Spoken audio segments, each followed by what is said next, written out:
ஹாய்ங்க. இன்றைக்கி meal maker gravy செய்கிறது எப்படின்னு தாங்க பார்க்க போகிறோம். வாங்க வீடியோக்குள்ளே போகலாம்.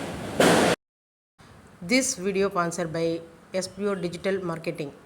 எஸ்பிஓ டிஜிட்டல் மார்க்கெட்டிங் இந்த வேலை வீட்டில் இருந்தே பண்ணுற மாதிரி பார்ட் டைமாகவும் பண்ணலாம். அதே மாதிரி ஸ்டூடெண்ட்டு, ஹவுஸ் ஒய்ஃபு, வேலை தேடுறவங்க, அதே போல் மொபைலில் ஒர்க் பண்ணுற மாதிரி தான். நமக்கு சோஷியல் மீடியா பற்றியும் கொஞ்சம் தெரிஞ்சிருக்கணும். ஓகேங்களா? எந்த டைம்லனாலும் நீங்கள் ஒர்க் பண்ணலாம். அப்படி உங்களுக்கு விருப்பம் இருந்தால் இந்த நம்பருக்கு கான்டாக்ட் பண்ணுங்கள் வாட்ஸ்அப்பில்.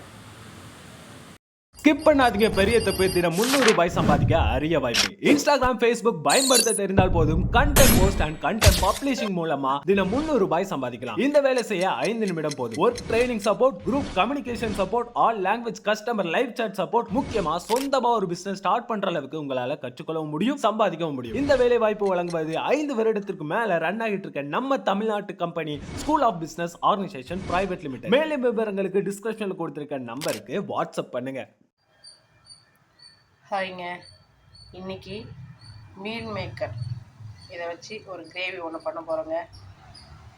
பாருங்கள், தண்ணியை நல்லா கொதிக்கி வச்சுட்டு அதில் கிட்டத்தட்ட ஒரு 100 கிராம் இருக்குன்னு நினைக்கிறேன் போட்டிருக்கேன். கொஞ்சம் கூடவே உப்பும் போட்டு கொதிக்க வச்சு போட்டாச்சுங்க. கொதிக்கும் போது போட்டு ஒரு கொதி வந்ததுமே ஆஃப் பண்ணிவிடுங்க. ஏன்னா நல்லா வெந்துடும். ஓகேங்களா? கொஞ்சம் நேரம் அப்படியே இருக்கட்டோம்னா அதுக்கப்புறமா எடுத்து நம்ம பிசைஞ்சிக்கலாங்க. இப்போது நம்ம காயெல்லாம் கட் பண்ணி வச்சுக்கலாங்க. வாங்க காய் கட் பண்ணிக்குவோம். ஓகேங்க, இப்போ நம்ம தண்ணியெல்லாம் நல்லா பிசைஞ்சு எடுத்தாச்சு. ஓகேங்களா? இதுக்கு கொஞ்சம் போல் மிளகாத்தூள் சேர்த்துக்கலாங்க.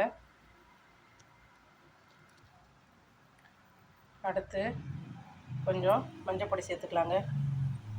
இதை நல்லா எல்லாம் சேர்த்து நல்லா கிளறி விட்டுக்கலாங்க. இது ஒரு 10 நிமிஷம் அப்படியே ஊறட்டுங்க. ஊறினதுக்கு அப்புறமா நம்ம தாளிப்பு ரெடி பண்ணலாம். ஓகேங்க, தேவையான அளவுக்கு எண்ணெய் ஊற்றியாச்சு. இதில் நான் வாசனைக்காக 2 கிராம்பு, கொஞ்சோண்டு பெருஞ்சீரகம் போடுறேங்க. அடுத்து வெங்காயம் சேர்த்துக்கலாங்க. நல்லா எண்ணெயில் கொஞ்சம் கிளறி விட்டுக்கோங்க. நான் இப்போ இதுக்கு பார்த்தீங்கன்னா வெங்காயம் ஒரு மீடியம் சைஸ் வெங்காயம் ஒரு 2 வெங்காயம் போட்டிருக்காங்க. அதே போல் தக்காளியும் மீடியம் சைஸில் கொஞ்சம் பெருசாகவே 2 தக்காளி எடுத்து வச்சுருக்காங்க. ஓகேங்க, நல்லா பொன்னிறமாக வந்துருச்சு. இப்போ நம்ம தக்காளி சேர்த்துக்கலாங்க. தக்காளியெல்லாம் சீக்கிரம் வரதுக்கு கொஞ்சம் போல் உப்பு சேர்த்துக்கலாங்க. நல்லா கொஞ்சம் நேரம் அப்படியே கிளறி விட்டு எண்ணெயிலே வைங்க, சிம்மில் வைங்க, அடி பிடிச்சிரும். தக்காளி நல்லா வதங்கிடுச்சுங்க. இப்போது ஒரு டீஸ்பூன் இஞ்சி பூண்டு பேஸ்ட்டு போட்டுக்கோங்க. நல்லா எண்ணெயிலே பச்சை வாசனைலாம் போகிற அளவுக்கு கிளறி விடுங்க. ஓகேங்க, எண்ணெயிலே வதக்கியாச்சு. இப்போது மிளகாத்தூள் சேர்த்துக்கலாங்க. அடுத்து இந்த அளவுக்கு மட்டன் மசாலா கொஞ்சம் சேர்த்துக்கலாங்க. நல்லா இது கொஞ்சம் கிளறி விட்டுக்குங்க.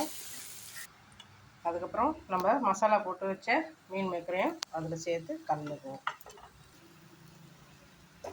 நல்லா கிளறி விடுங்க. நல்லா மசாலாவோடு கலந்தாச்சுங்க. இப்போ அடுத்தது இந்த ஸ்டேஜில் ஒரு 3 ஸ்பூன் அளவுக்கு தயிர் கலந்துக்குங்க.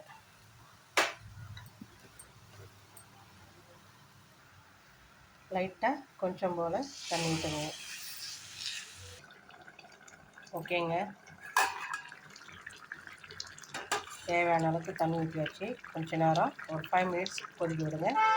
கொதிச்சதுக்கப்புறமா எப்படி இருக்குன்னு பார்க்கலாம்.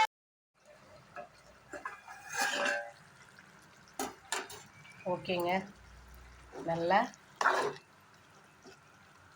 எண்ணெய்லாம் பிரிஞ்சு வர அளவுக்கு கொதிச்சிருச்சு. நல்லா கிரேவி இதுலேயும் வந்துருச்சு. என்னோடய ஸ்டைலில் மட்டன் குழம்பு மாதிரி மீன் மேக்கர் கிரேவி செஞ்சுருக்கேன். நீங்களும் ட்ரை பண்ணி பாருங்கள். ட்ரை பண்ணி பார்த்துட்டு எப்படி இருக்குதுன்னு சொல்லுங்கள்.